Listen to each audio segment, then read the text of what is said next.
Hello and welcome to Hashtag Event Icons, where you get to chat with the icons of the events industry. It's a new decade of event icons. My name is Alex Plaxen. I am one of your hosts today, and I am joined by Will Curran.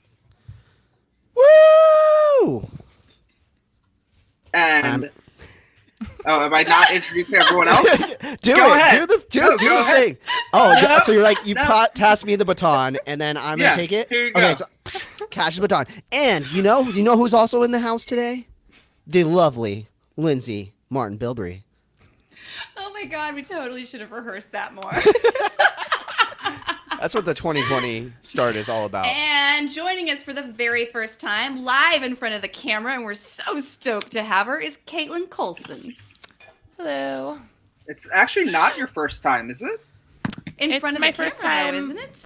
I did one other time, but not like in this kind of setting. Yeah, not as a host. You were a guest for the Endless Does Marketing. Yeah. Oh, that's right. I was gonna let it go. Kid's like, I can tell everyone it's my first time. For your graciousness this new year. I appreciate that. It's all about No letting problem. things go in 2020. Amen. Something. So let's get to it.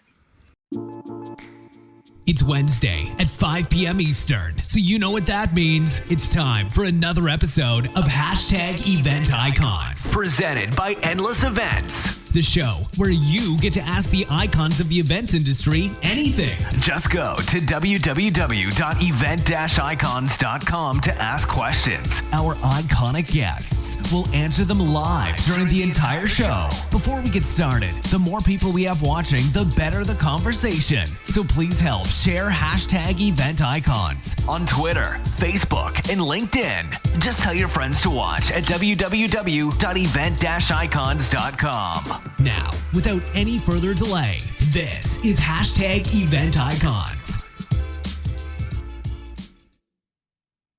So, Alex, what are we talking about today? Well, first I want to mention the elephant in the room. In case you haven't noticed, we have a new broadcast system. So you see our little names there, our event icons logo in the corner somewhere. And then we've also got some cool tickers. We can bring up your comments. It's going to be a lot more engaging, really cool live show experience. So we're very excited about that. And like that, let's see who's ready to talk about 2020. And then the other thing is today's kind of exciting because we did this last year, and I think we did the year before, but today is a sneak peek of what we have coming up in 2020. So we're going to talk about kind of what shows are coming up, who are the guests who we have scheduled, what we're excited about. So this is your opportunity to kind of find out what's going to happen in the future. We don't always share our guests and our topics in advance.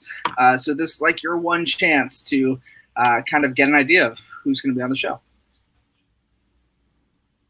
Well, I'm definitely excited for this one because we get to talk about all the stuff that we work on in the background. Speaking of the background, Kaitlin, you end up putting a lot of the work into helping come up with these topics and all the hard work that kind of goes in the background. So are you really excited to kind of share what you've been working on for like the last 12 months, basically? Yeah, well, it's not just me. There's a whole team behind the background, and then obviously our hosts, Lindsay, you are always finding people for us to interview. So you guys do a lot of work. I go to so many parties. I'm like, don't you want to be on camera? You definitely want to be on camera. She's always like, I know someone for that. Especially live. So, definitely a team effort. But yeah, I don't think people, I mean, we mention it sometimes, but I don't think people realize how far out in advance we had these shows scheduled. I mean, I'm looking at the calendar now. We basically have everything plugged in. We don't have everyone confirmed yet, but we have an idea of everything through July, Yeah. which is kind of insane. It's pretty epic. But, you know, that's the other thing is we always ask at the end of the show, you know, let us know who you want to hear from, what topics you want to hear about. And we do really take that into consideration when we're planning this out. So keep sharing who you want to see on the show, what topics you want to talk about. And if you run a live show, because that was one of the big changes in 2019 is, we went from just going to IMEX, which in and of itself is just an amazing opportunity, to going to several IMEXs and to Connect and to PCMA and MPI. And I know that this year in 2020, we're really making a concerted effort to be there live, hanging out with you all at our industries, big events. But that doesn't mean that the icons can't come if you work in events and hospitality and are running a chapter event or something else and you're willing to have us come in and we can figure that out, because I always think in some ways the chapter events or some of the regional conferences are fascinating places, right? And you can have those better one-on-one conversations that sometimes the big ones is tough to have. So just because we're all the way to July doesn't mean that we can't make and we don't want to make time for you. No, we are... We don't always reschedule, but sometimes we do, especially when something's really topical or there is a live show that comes up that we add to the calendar. So in a way, we kind of have this even mapped out even further than July.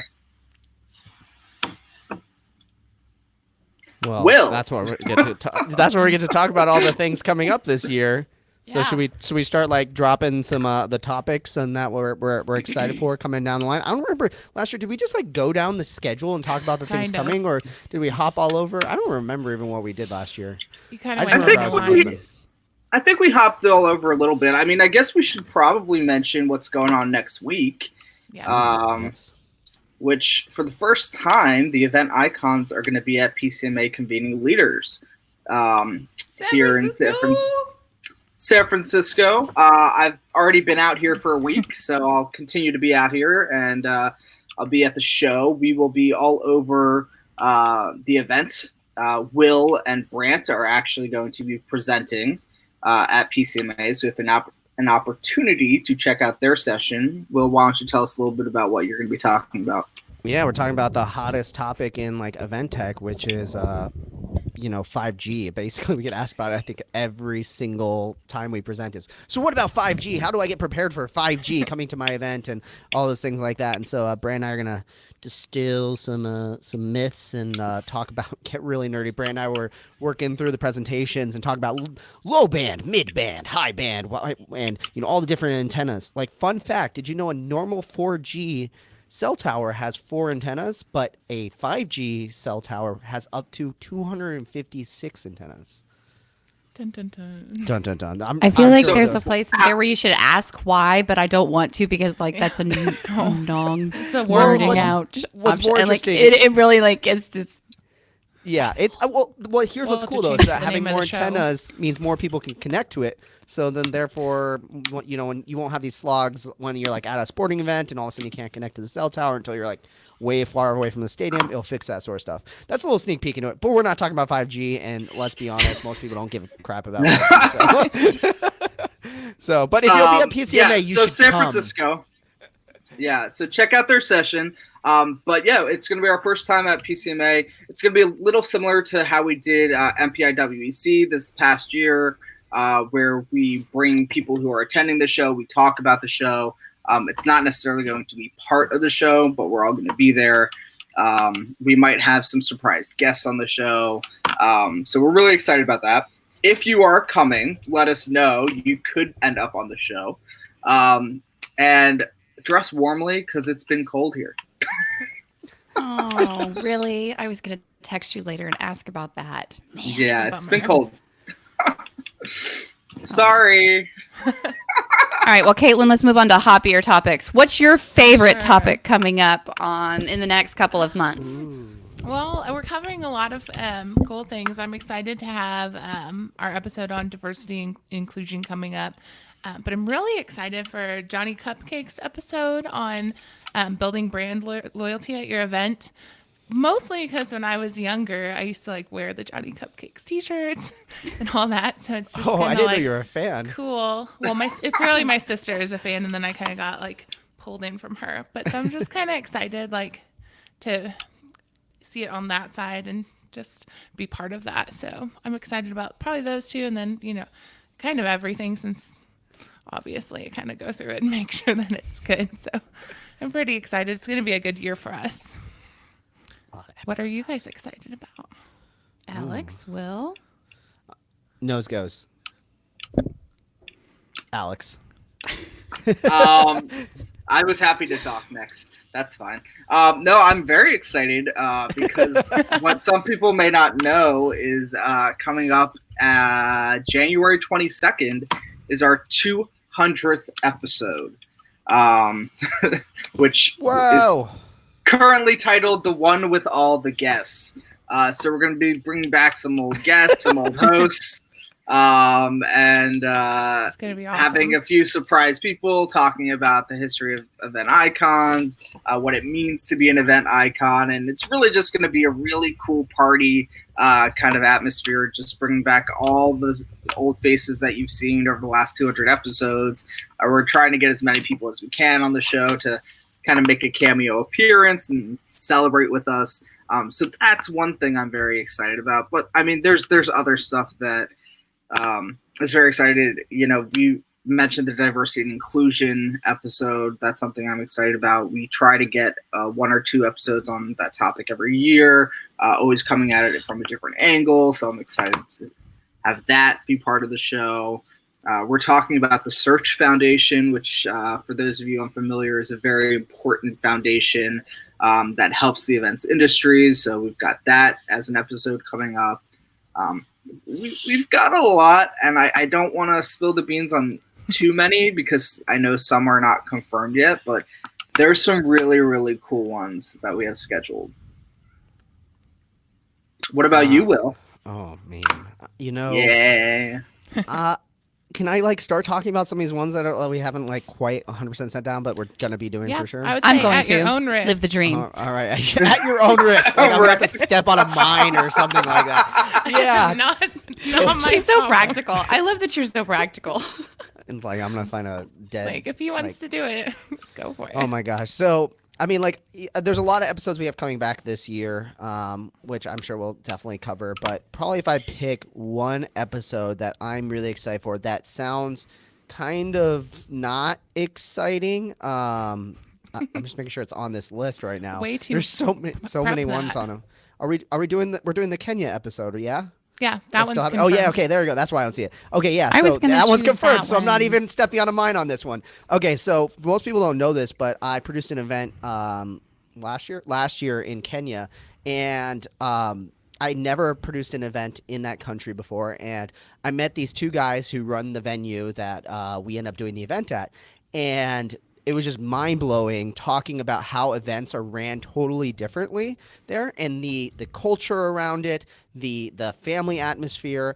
And these guys, that the venue originally was created was this plot of land literally in the middle of nowhere, 2 hours north of Mombasa. And they essentially created a venue for them to do this New Year's Eve party. And so they built stages and they built all this stuff. And then we found out about it 3 months after they did their first event there. And talking to them about how they create this New Year's Eve celebration that literally attracts people from all over the region to this is just so fascinating. And it's totally counter to what we're used to, where we're used to this day and age of, okay, you want to do a New Year's Eve party, get it on social media, run Facebook ads. Okay, we're going to hire a production company, we're going to hire a security company, we're going to hire a catering company, and, we're going to do it, either at a club or a hotel. And yeah, I mean, I don't want to spoil it too much, but they're absolutely fantastic. And I think that they come so far outside of the events industry, and the way they approach events will get people a lot of insight into thinking differently. And it was just always so fun to talk to them. And some of the nicest people I've ever met was producing that event there. And I'm really excited for that one because I think that it's one of those episodes that most people would see the headline and be like, I can skip that one. It's not, Johnny Cupcakes, or this big brand name, but their story is just so cool. And I think people will really, really enjoy it. So that's one of my most excited episodes. Comes with a story, of course. Lindsay, what about you? What's your one of your faves? So one of my faves is Sarah Reed. She is the director of marketing and content over at Zendesk, which is a customer service platform. But some of the things they've been doing with their user conference and then all the showcases and the regional events that they run. There was this great article in the Harvard Business Journal that came out, I think last month or the month before, talking about companies and brands that focus on being the customer service leader rather than just the profit leader are 2.5 times more profitable and more successful than anybody else. And that was fascinating to me. And Zendesk was built by 3 guys from Denmark who came to the United States and just created this platform. There's 4 of them now. They do CRM, all of it. But at the very core is still focused all on the way the customer reacts, the way that the customer drives, they want. And I love that. Like, that to me is the core of what events is all about. And so to hear someone talk about how they've baked that brand into every interaction they have with their customers or potential customers, I'm pretty stoked about, if I can use a early 90s word, because I think that that's going to be one of those fun ones. Not to mention, Sarah is just hysterical. She's one of my favorite humans. So, it's nice to have conversation with fun humans. The early 90s room was 30 years ago. Shut up. Oh, wow. Yeah. Can't talk to you. Oh, my gosh.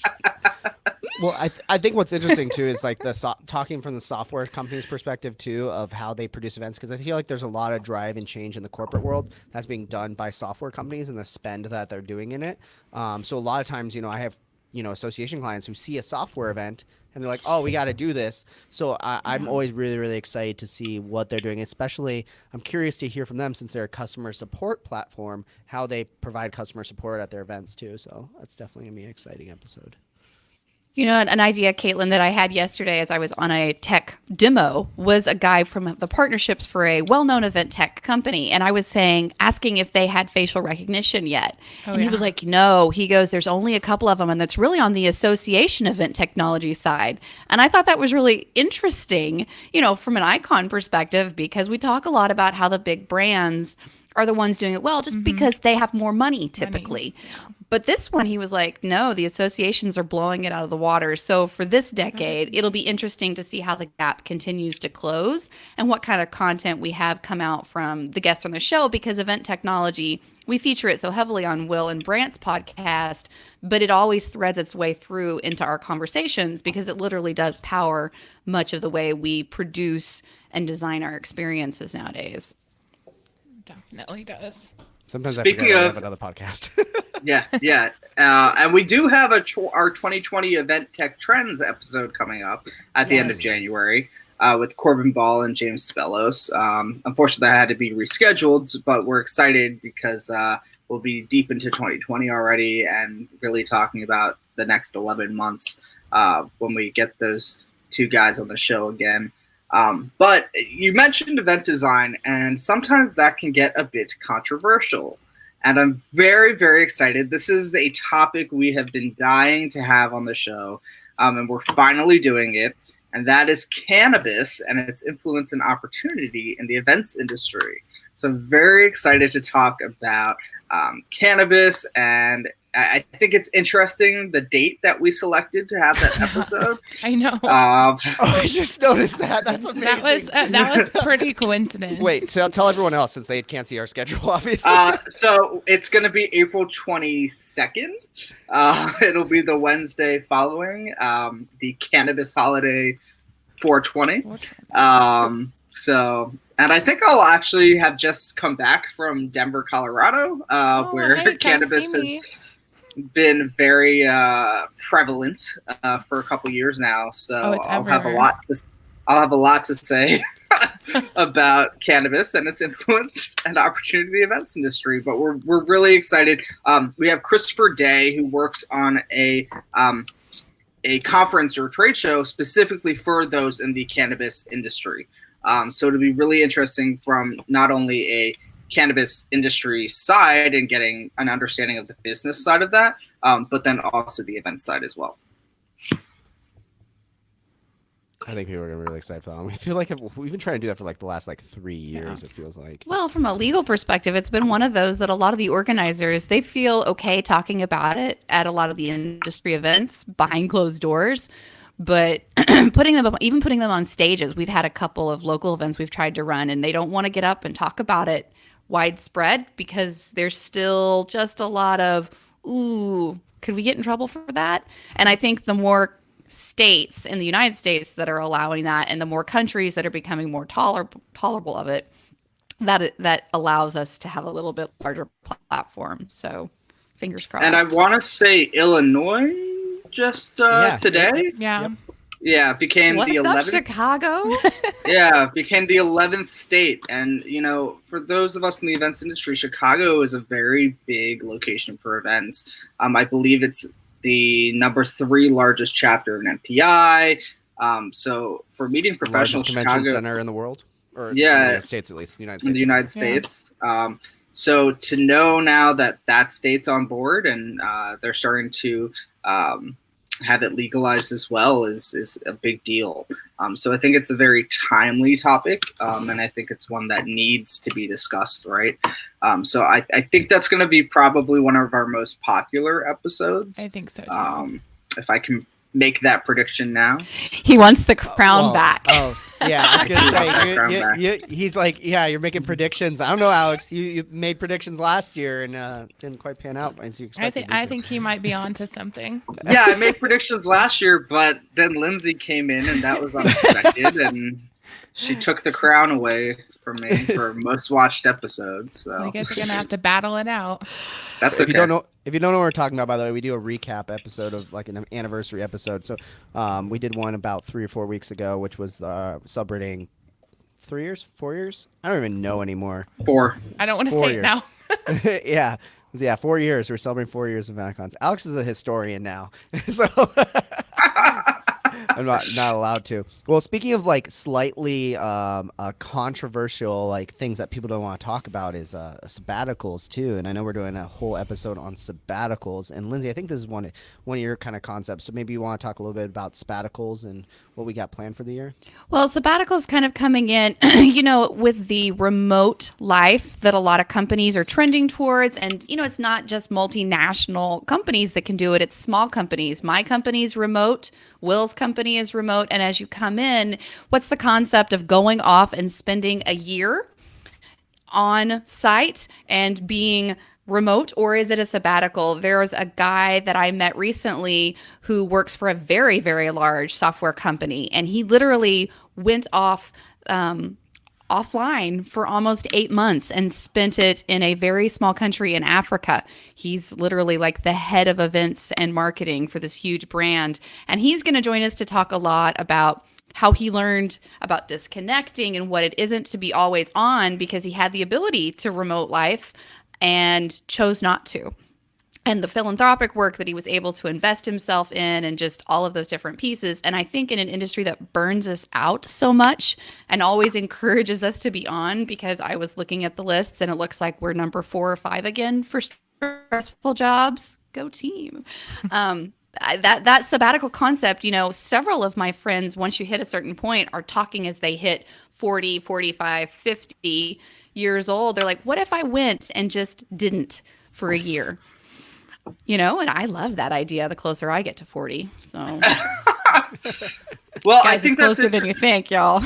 I do think that's interesting, though, because I just heard on the radio, I believe it was yesterday, that a study came out, and I think it's something like over 50% of millennials feel shamed if they take a lunch break. Yeah. I What? can see that. No way. Yeah, No. something not. It was like 30 or 50%. I'm not sure. It was a large number. It was a very large number of millennials who don't take lunch breaks because they're afraid of getting shamed by their coworkers. And then on the other side of it, bosses who actually look down on employees who take lunch breaks. And I was just like, you have to give your employees breaks. the law. That's nuts. So the idea that people aren't taking breaks, not because they're not allowed to, but because they're afraid of getting shamed for it, is just this work culture that is developed that I'm excited to hear about the sabbatical thing, because that's like the exact opposite of that shame, right? Like taking a year. Well, who for I really want yourself. on this show is someone who runs the events over at Away Luggage, so they can come and showcase the light for the startup and customer service. So if anybody knows anybody out there, just because it's been a really interesting time at your company, and we'd love to talk to you. I think I might be able to take care of that one. I Yes. just found that survey, by the way, for everyone. It's a Torque survey. If you just search lunch breaks and millennials, that reveals that millennials, who make up the largest generation of the U.S. workforce, can't read today, feel more pressure not to take a lunch break than their Gen X Boomer counterparts, impacting their productivity, engagement, and job satisfaction. 62% would. 62%. Oh no! Listen to Gen X. Go and eat your food. It is good for you.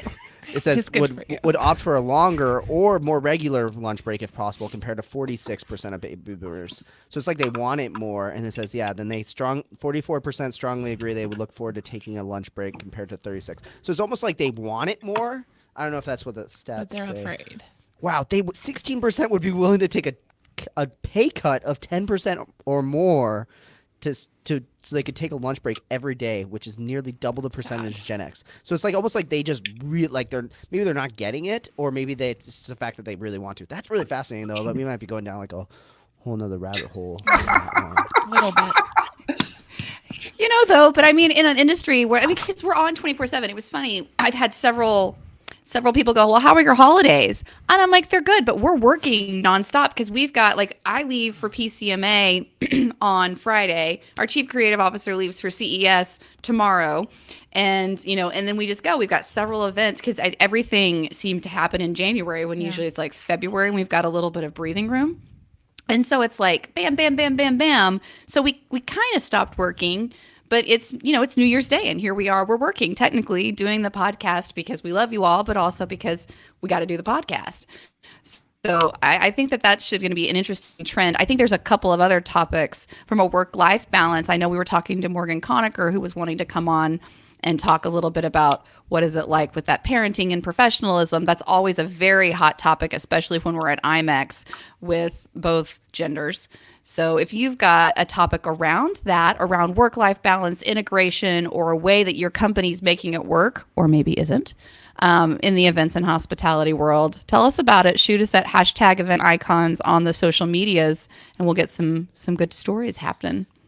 And well, also, I was just gonna say, and, also comment down below too, so we can. Oh, that's right. Sorry, I always forget. Send us a comment. We'll throw it on the show. But also on that note of that work-life balance and staying healthy, we are bringing back Kelly Treadway again this year to talk about event profs and staying healthy. I know this is one of our most popular episodes every year, is just this talk of how do you stay healthy as an event prof, and to stay mindful. Like it's really a mindfulness thing, I think, now more than anything. I think we all know we need to be moving, but I think it's so much more than that. And eating. So who's doing dry January? Wait, not me. Wait, not drinking in the month of January? I got this. I got you guys. I outdrank myself when I was in Ireland, so. I feel like Lindsay just invited us to a happy hour at PCMA, and it's now like, who's not Did you see that? It said mocktail on it, y'all. Mocktail. There were several people I've talked to that are doing dry January. We all know that I'm probably not, but like mocktails. We have 2 specialty drinks. Tracy Suckrath inspired me. We have specialty drinks. It doesn't have quite the ring of No Shave November. Well, I think mocktails in general are going to be like really big this year, just because statistically less people like millennials are drinking, and there's like non-alcoholic bars now and all that kind of stuff. So it'll probably continue on to. Lindsay, you probably go to the most events. You'll probably see it a lot everywhere.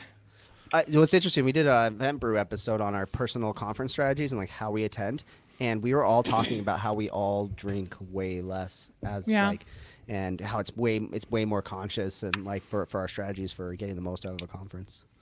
We'll link that one down below. I think that's super true. I know when we all went to IMEX last year, me and Sarah went to Rendezvous, which was so fun, but I was like sick. You guys all know I was like coughing in the hall pretty much the whole trip. But yeah, we didn't drink anything because we're like, okay, if we're going to be here till like 3 and then we had to get up at 7, no, we can't drink. But we still had so much fun. So you can have fun and not. Of course we can. Especially when you're invited to happy hours and then told not to drink. I don't know what I'm doing. I'm all befuddled over here. Yeah. This is a fun episode so far, guys. Speaking of live events, though, so we've mentioned PCMA. What else do we have coming up? Because I know. Well, I think everyone We've can got know a we're lot. definitely going to be at IMEX for sure again this year. Are you going to be at Go West, Alex? Oh yeah, I Alex will is be there. at Go West. Alex Yep. is speaking at Go Wex. Go West. I said Go West. Darn it. I know. I'm just. She making fun did. of She you. tried. She tried. I did try. There's a lot of try today, y'all. That's all Yes, we need. I will be speaking at Go West at the end of this month. I What are keep you saying talking January about? like it's not this month. So Yeah. we'll be talking. I'll be talking about building a community around social media, Nice. and how to continue your community post-event and build it up pre-event. So I'm very excited about that. It's kind of a new topic for me. And I've been working very closely with the team behind Go West, Time-Wise Event Management, to build up. If you've seen our Road to Go West episodes, we've been giving you sneak peeks and tips and tricks and things like that throughout, I believe, the entire month of December and some of November even. So I'm very excited to see how that plays out. Got some big players coming to town, to Edmonton for that. But yeah, so I'll be at Go West, and then we've got Global Meetings Industry Day in April, which I'm sure we will be all over the map for, going live from different places. That was the number one episode last year, right? I think I so. believe It so. was, yes. It was hosted by Lindsay. And Kathy Breeden came in. We had a couple of others. I mean, it was one of those great ones with just all of it. And I think I was in Vancouver, so I'm going to try for not Canada this year. Though I love you, Canada. Somewhere Speaking slightly of warmer. Canada, we have C2 Montreal, which is not confirmed yet, but I'm hoping happens. Right. Because Ooh, it's yeah. so cool. Oh, It's that's such just a a tease. leading industry, or not industry, but like business conference. And there's all kinds of cool new ideas that come out of there every year and all the innovation. So I have my fingers crossed that will Well, end there's up actually being going two through. events in Montreal, because PCMA Educon is going to Montreal this year as Yay. well. So we'll hopefully be So- there as well. Come Yeah. see us. But we want to come see you guys. So if you want to see Yes. us in person, make sure to give the shouts to your organizers. Say, And you know what? Texas. You guys are Great coming to time. Texas this year, right? That's and true. like come in to Yes. put cowboy hats on and party down in the, Gaylord? Oh, I'll Yes. do it for you, Lindsay. Brent and I are very. That's You don't have Cowboy boots hat. yet, Caitlin. It's a shopping trip. I don't have boots. I don't have a cowboy hat. I don't know country singers. I have a lot of work to do. A lot of work to do. Also, shout outs to Mike Jackson for hanging out with us today and watching the show live. So if Hey, you watch the show Mike. live, you get your name right Mike. up on the big screen. So thanks for joining us today, Mike. And we love you as much as you love the show. Miami? Is that where it is? I like this because you can see the towns, and so it's like, where are they at? I think that's his profile. I think it's the picture. profile, don't- yeah. I think it's his Profile. profile picture. yeah. Which is awesome. I don't think it's that far advanced yet. Maybe Turns out next week. he is the city of Miami, by the way. So let us, Is Mike, it- let us know where you're tuning I was in going to from. say, Lindsay where- got are the it. Flamingos? I did. Yeah. Too much time on an airplane. Oh, Speaking this of platform's great.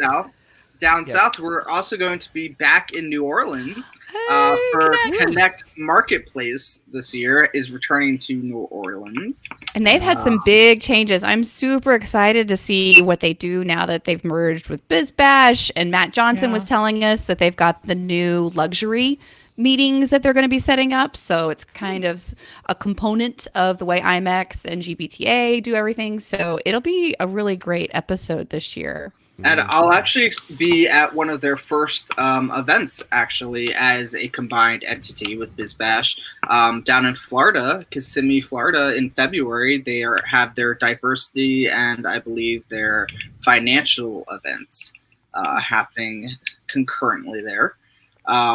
And President Obama will be keynoting. So I'm very excited about that. Oh, that's cool. Dang, Alex. Wait, just to get you get to speak with the coolest people. I'm just a little jealous. Not that much. I'm a lot jealous. No big deal. John Cena, Obama, no big deal. John Cena did not show up. It was Nicole Kidman. Nicole Kidman That's right, Nicole Kidman. made Alex's top 9. It's true. My top 9 that happened. moments of last year. Ooh. But speaking of speaking, Wow, your transitions are on point today, Yeah, man. he's not playing. I'm excited because we're bringing Tim Matthew back. We talked to him at IMEX America me and Lindsay had an opportunity to talk to him. We are bringing him back for a full show to talk about how to hire speakers. So if you want tips and tricks on that, we're excited to have Tim back on the show for a full episode. Plus, maybe he's going to do his YouTube reenactment for us. I think there's a lot of potential there. Wait, explain this. I mean, what? I obviously have to rewatch that interview. Yeah, you have to rewatch the interview. Yeah, it's a core component of the Tim Matthew brand. Speaking put it in the resources. Put that in the put that in the resource link. Tim and Speak Inc. create these amazing YouTube videos, and maybe with this new platform, we'll even be able to throw it in here so you can see it yourselves. No reenactment necessary. We'll embarrass Tim a little bit. It'll be great. I love it. Also, an episode that I think you guys don't know too much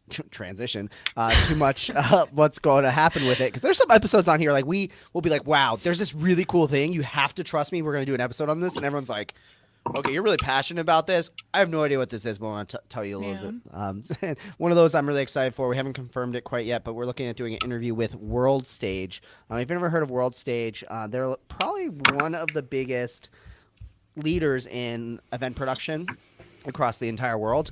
They're the ones who did the world-leading, largest video projection mapping on the dam. They've done some amazing work with Adobe. Like, if you just get a chance, Google World Stage, Adobe's conferences. Like, one of my most favorite sets ever done is this cool setup where it's like they call it periactoids, which is like a 3D triangle tube, I think is what it's called. But they designed it to spin. And so when it spun, it opened up the entrance that people walked in and out of. And this is where you definitely want to make sure that you watch the video version of the show, because I'm obviously explaining with my hands and everything like that. So I'm going to do my best to do this via audio. But essentially, they designed it and they also projected on it, and they created a technology that allowed them to constantly map to it as it turned. It knew how to adjust the angle of adjustment, so it always looked natural, and it had a perfect mapping to it.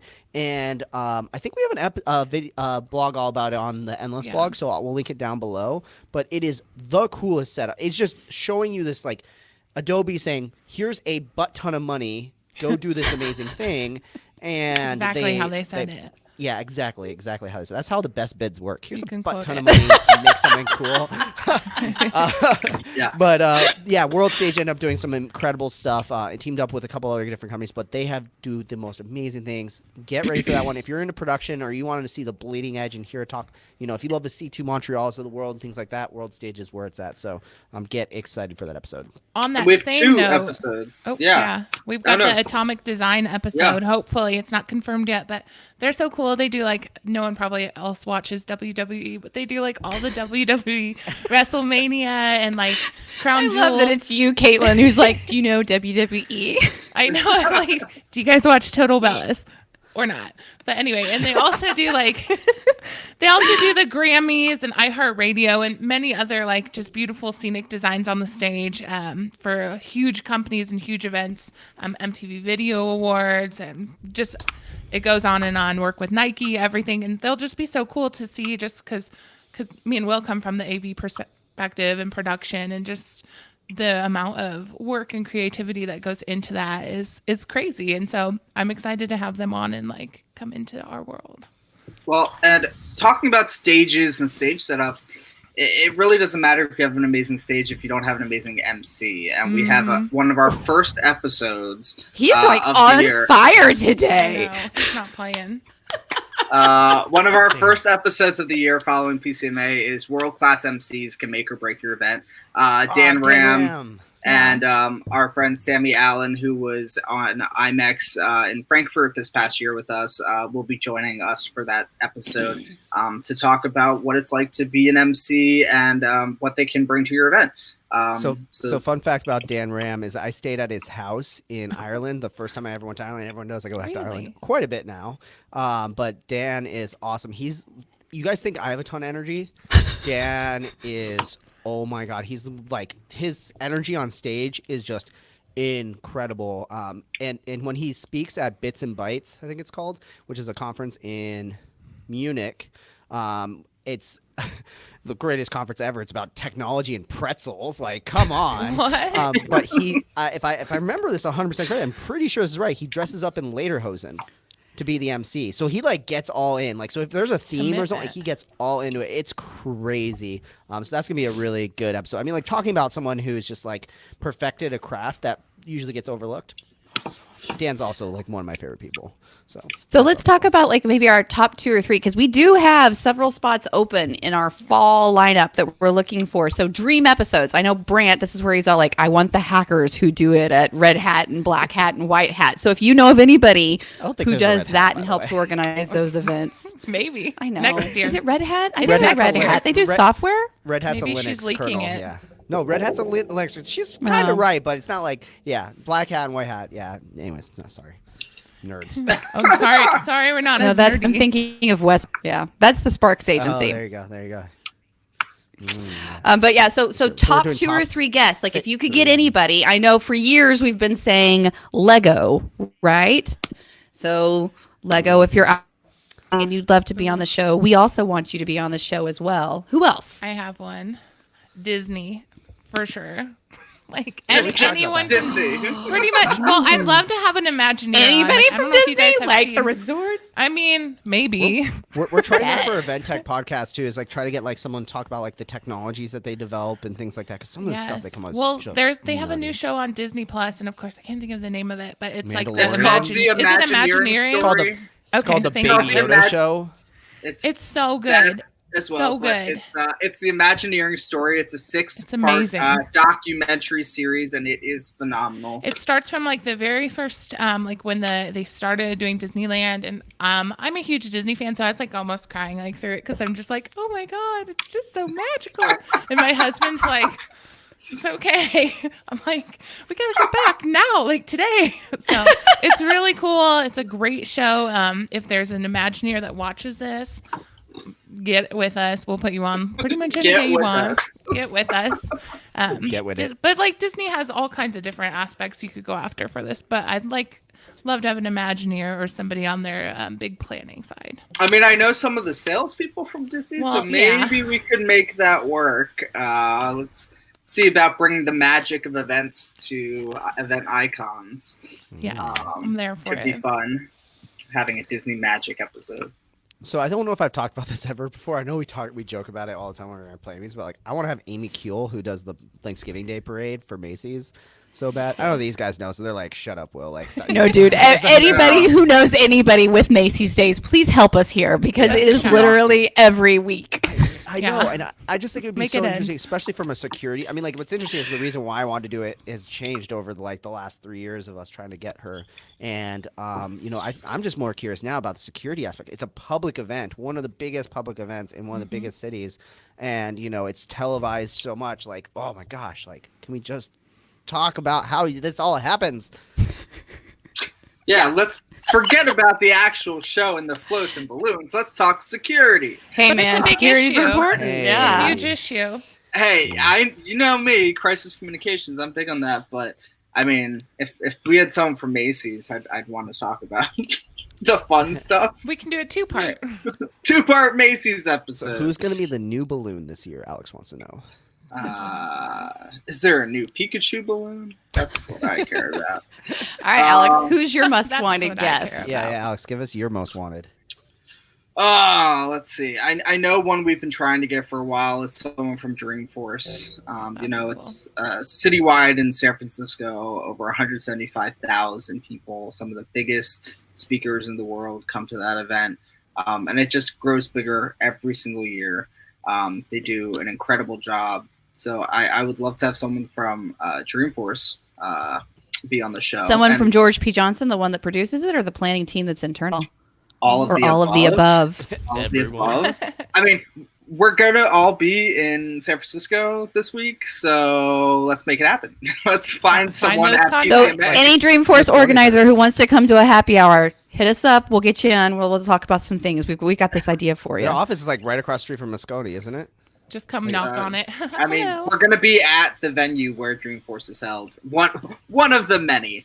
But Dreamforce would be awesome. One of the things I'd actually love to talk about with something that Dreamforce does is the way that they gamify their event with their attendees and the engagement factor, right? If anyone's ever attended Dreamforce, some of the stuff they do is really fascinating as far as giveaways and the way they gamify the event, the trade show floor and everything. It's really, really fascinating.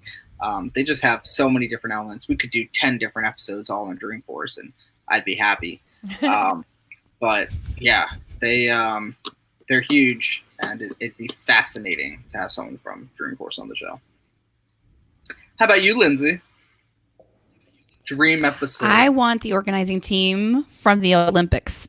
Somebody who's produced a previous one or someone who's willing to come in. And I'm nerdy like Will. Part of me is the security just because that many countries in the organization, but also site selection because they have all the countries bid and just the process they go through there. Like that is like, I would love to see what the RFP looks like and then the process that comes in because the actual execution, I mean, that's like a 4-part episode, right? There's so many elements there, but I've always wanted to see the back end of the Olympics because it's just, especially winter and summer, there's just so many nuances to it. How you do it. Tell me more. So something you may not know is when I was in grad school, DC was bidding for the Olympics. And as a grad school project, I actually got to work on the bid with the DC team. So you know what the RFP looks like? I know what some of the RFP looks like. I know the things email me. I know the specific things that we were Screenshots? targeting to highlight for DC. But actually, Lisa Delpy Narati, so she is an amazing woman. She was one of my professors at George Washington University, and she was just awarded the Lifelong Achievement Educator Award for DMAI Foundation. And I believe she's also one of the award winners for the PCMA Foundation awards that they do. So she would be fascinating to have on the show because I know for a fact that she has worked with these committees and has worked on the Olympics. So, did Alex just make my dream happen? I think it happened, Lindsay. I think it's happening right now. This is so exciting. Alex wants a Dreamforce because he's got the dream to make it for Her eyes are just getting bigger and brighter. Lindsay, you would love Lisa. Unfortunately, she's not going to be at PCMA. She was going to be, but she is actually going to be at the Youth Olympic Games, I believe. But she knows anyone and everyone at the Olympics. So we can definitely make that happen. That's awesome. Yeah. By the way, speaking of Olympics, this is kind of more topical, but have you guys seen the Richard Jewell movie? I think No. I've heard the controversy about it because hashtag I adore Sam Rockwell and everyone says bad things about him in the movie. Oh, really? Oh, interesting. I don't know. Yeah, I just think it's a really interesting movie from like, an event perspective too, like because they show kind of like how it unfolds, and I think it's pretty accurate for a crisis to happen. They don't like dramatize it too much, and I think it just shows how like quickly that sort of situation can escalate. But anyways, yeah. That speaking of Olympics, I was just curious if you guys had seen it yet. Not yet. So we've got 13 minutes left. Do we want to mention any other exciting episodes coming up? Wait, Kaitlin did her Disney, I which said- will happen. Disney. I have willed it into the universe. I will find a way. We can call Duncan Wardle, who used to help run the creativity department, over for innovation. Duncan could do it. He's amazing. I'm going to find someone. Yeah. I promise that will be an episode this year. I got a good one for the audience. Audience who's watching right now, in the comments right now, tell us who you want to see on the show. Who's your dream that you want to talk to? Like, if you could talk to anyone in the events industry, or anyone in the world that you think would like accelerate your events, let us know in the comments. We'd love to hear from you. Yeah, or just an idea. You don't have to have a person. It could be like, I really, really love the Furries conference in Baltimore, Maryland. Help us understand how they run it. No, that sounds a little weird, but okay.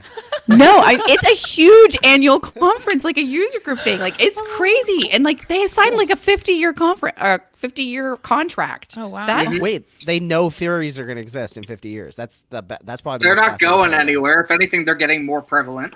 And they also have a Brony conference in Baltimore as well. that's right. We always talk like it's just like, and they're like, listen, you can't make it to DC. You come on across the river. We love you over here. Come across the river. So we just got a question from Mike Jackson. Will, if you want to throw that up there. Where do you see event live streaming going in 2020? Ooh. Well, that might be a better conversation for the Event Tech podcast as a full episode, but I think it'd be interesting to talk about where we see this live stream, specifically of this show, going, if Mike's so totally okay with that. I don't know if you guys are. If Mike's totally okay. I mean, I'm happy to. Let's go for it. So where do you guys see this show going in 2020 from a live stream perspective?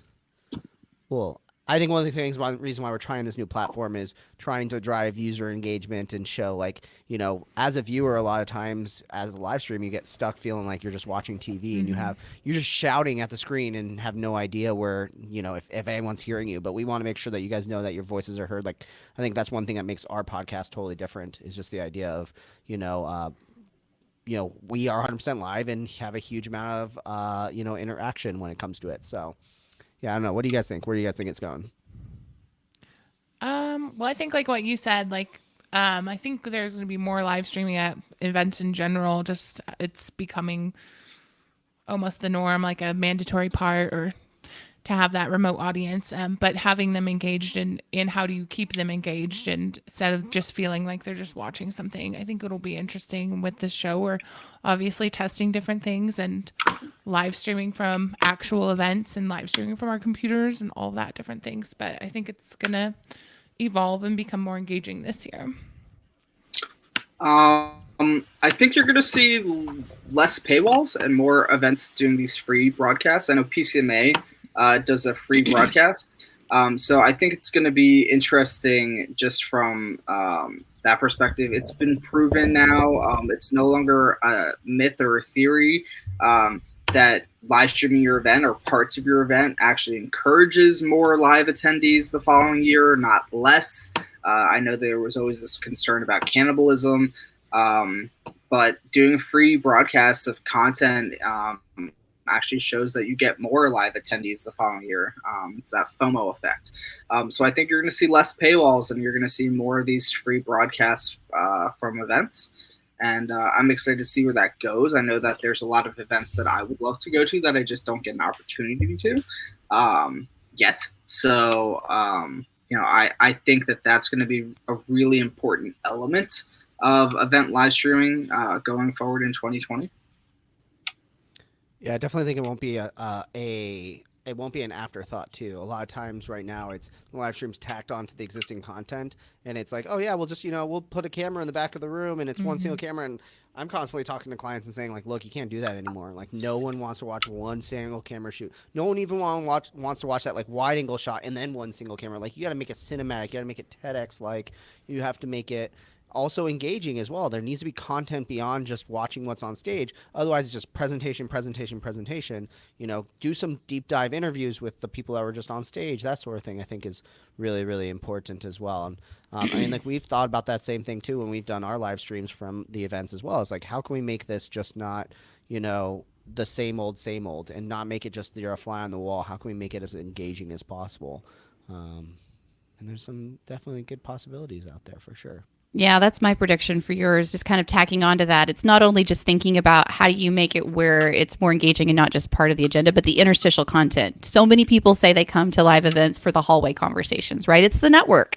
So how do you help curate that experience and bring it to a multi-platform, multi-environment? It's not just going to the event. And I think as the sophistication for the AR, VR, even the capabilities, like how can you be inside of it for certain rooms? And the technology is there for certain groups who have that kind of bankroll and who are willing to take risks.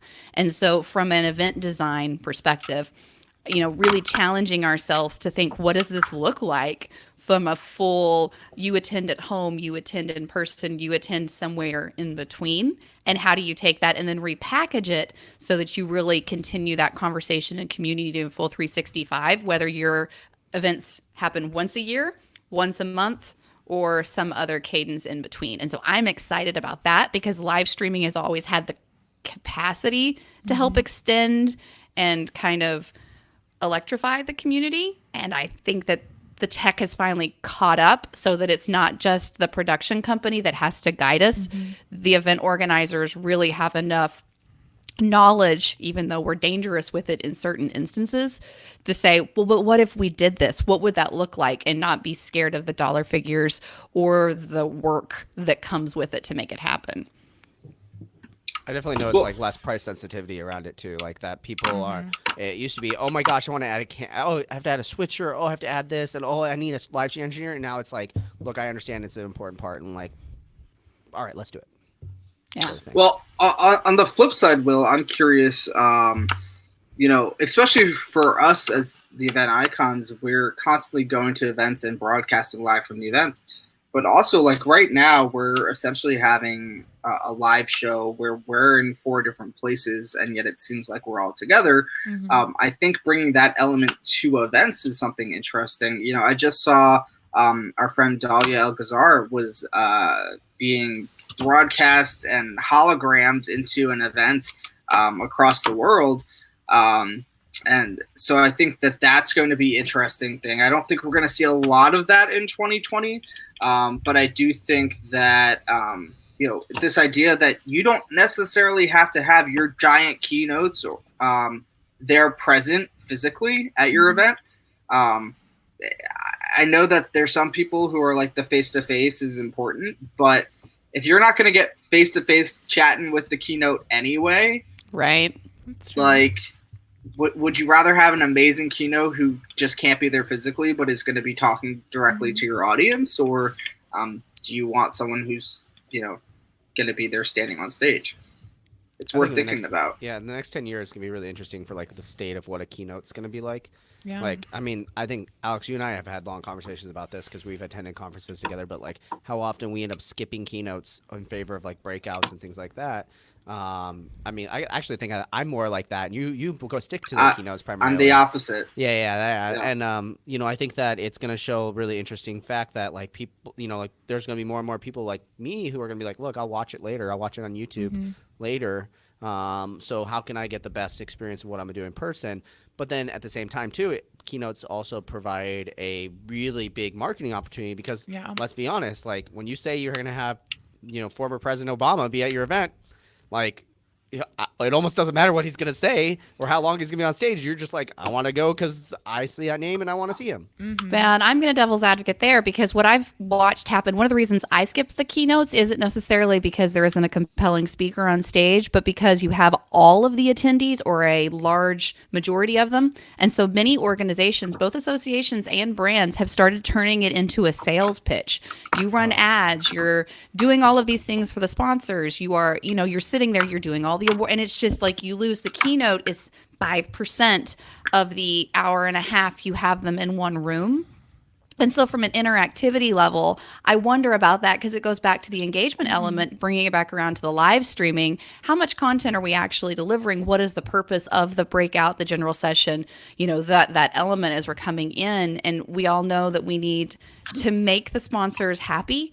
I mean, I sit on both sides of it as an agency. Sometimes we're the event organizers and sometimes we're the sponsors. So everyone needs that ROI. But at the core of it, are we really doing justice for what the attendee and the participant needs if we're stacking it one way or the other? So I think that's going to continue to be an interesting conversation, the commercialization issue. For sure. So 3 minutes left. 3 minutes left. This is our 2020 sneak peek. So what is your New Year's resolution? Let's go with that. Oh, gosh. Like personal, right? Yeah, let's do personal. Yeah. I'll go first because we already did an episode on Eventbrite about this, so I already know what mine is. I was going to say, I know what Will's is. Oh, you do? Oh, because you listened to the episode already. Because I listened to it, yeah. Well, I'll say it again, and I'll I give the can read minds. read minds. That was awesome. I was almost gonna make you just do it, and then it would be funny if it was something totally different.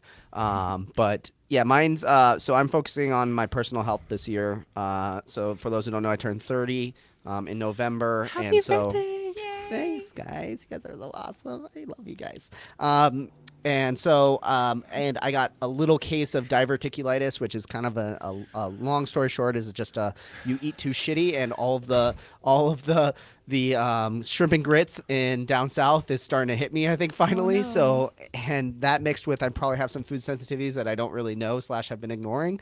So this year is gonna be a little bit about physical health. And I've also ignored it a lot since I've had a lot of travel. So I'm really excited for Kelly's episode because the past I was like, yeah, that's so smart. Yeah, I know what you're talking about, and just like ignored it.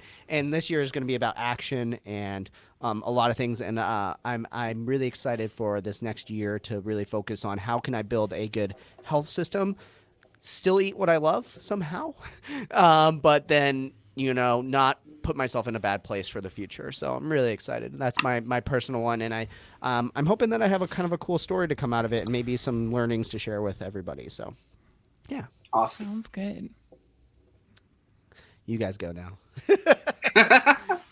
No, we just want to hear yours, Will. Yeah. That's Okay. all. See you guys later. And that's been this episode of Event Icons. Thank you for tuning in. Thank you, Lindsay, Alex, Kaitlin. We record live every Wednesday at 5 p.m. Eastern. No, so actually, Will is kind of on par with mine. I've been working since, what was it, April, May? No, June.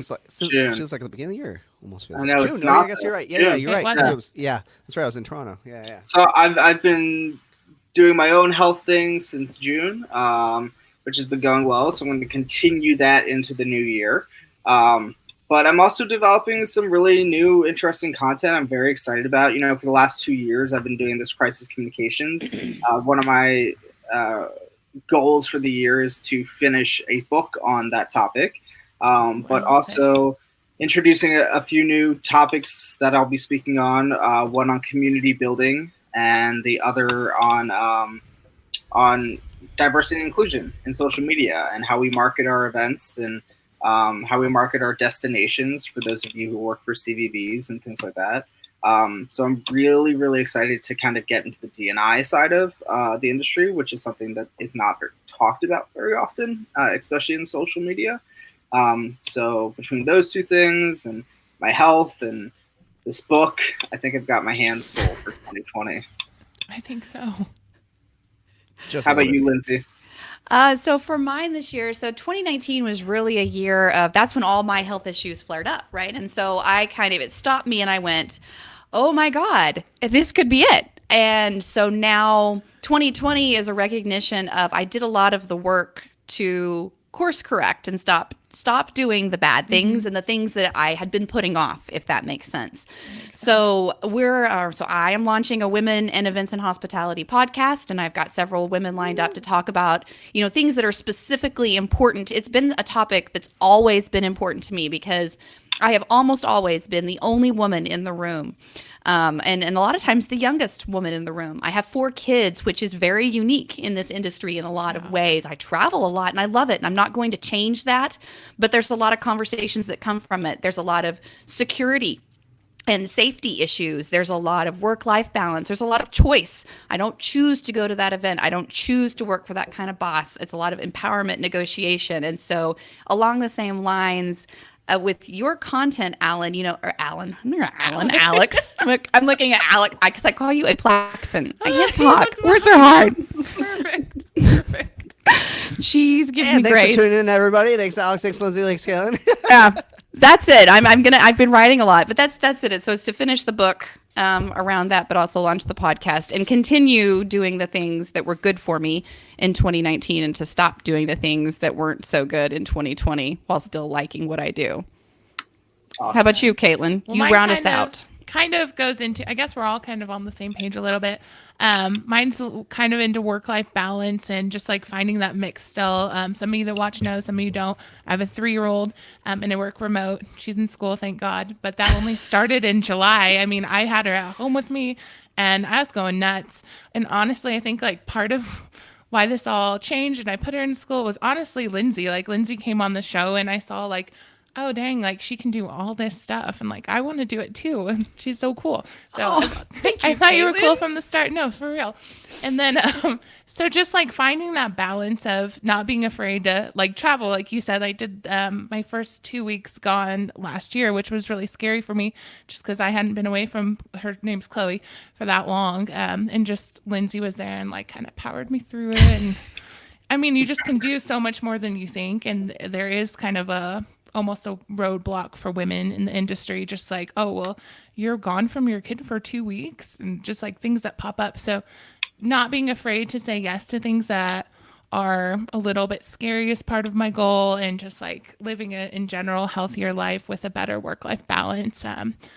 I started kind of around July-ish, and I'll continue working on this year. It's kind of an ongoing process. Awesome. Excellent. I like it. It sounds like we all got a couple good things to work on. It sounds like 2020 is going to be an epic year It's our for year. Event Icons. It's already here. 2020 is here. Thank you. We're going to start wrapping this one up for everybody. Any last thoughts to leave in 2019, guys, before we move into 2020? You guys ready for 2020? Let's do it. I'm ready. Let's I'm ready. do it. It's a new Very decade. ready. It's a new decade. The Oh my roaring gosh. 20s. A fresh Yeah. start. Fresh Feels start. good to be back in my 20s. Well, we appreciate everybody for tuning in and watching today. Everyone, all those who left comments, all those who gave us likes, including Sarah Hotchkins, Fred Matthews, Francis, as always, watching in the background, making sure we don't screw up. Also, shout outs to Mike Jackson and everybody else who left comments as well. I hope you guys like this new format where we get to show your comments on the screen and get to do things like scrolling tickers along the bottom. You like it? Yeah, I know. He's so excited. You can't contain it. Well, you guys know that we obviously record this podcast every single week except for last week because it was Christmas. Right here, live, 5 p.m. Eastern, every single Wednesday. If you're first time ever watching the show right now, make sure to head over to event-icons.com, subscribe. That's where all the links to all the major podcast platforms, Apple Podcasts, Spotify, Pocket Casts, Google Podcasts, Stitcher. I think that's pretty much all of them. So make sure that go over Covered a there bunch. and sign up and get it on your favorite podcast app. And that's also Event-Icons. When you sign up is where you get all the show notes, the links to resources. We mentioned so many blog posts, past episodes right here, and also where you can see the schedule of where every single episode's coming up. So, for example, if there's an episode you really liked that we talked about, you can actually go down and see when that episode is and make sure that you don't miss that one as well. But we do want to hear from you. We obviously are a live podcast where we show your comments on air, so we definitely want to hear from you. But if there was something we missed, feel free to throw in the comments if you're watching this afterwards. Or, if you ever want to as well, you can always email us anytime, eventicons@helloendless.com. We use hashtag eventicons as well. We watch all the comments. We will send you all the Twitters and all the Instagrams and all the Facebooks and all the Pinterests and all the LinkedIns and all the all the things. So make sure that you tag us, hashtag eventicons, or shoot us an email. We'd love to hear from you. But I think that'll do it for this year's full of episodes. We can't wait for 2020. And we'll see you guys all next Wednesday, 5 p.m. Eastern, right here on Event Icons. Later. Bye, everybody. Bye. Bye. Thank you for joining us for another amazing episode of Hashtag Event Icons. To catch all the bonus content, resources mentioned, and an invite to our Facebook and LinkedIn groups, head to www.event-icons.com. Also, let us know what you thought about this week's episode. Share your biggest takeaway. Just tag your post with hashtag Event Icons. We'd love to hear from you. Thank you again for joining us. We'll see you next Wednesday at 5 p.m. Eastern, right here on Hashtag Event Icons.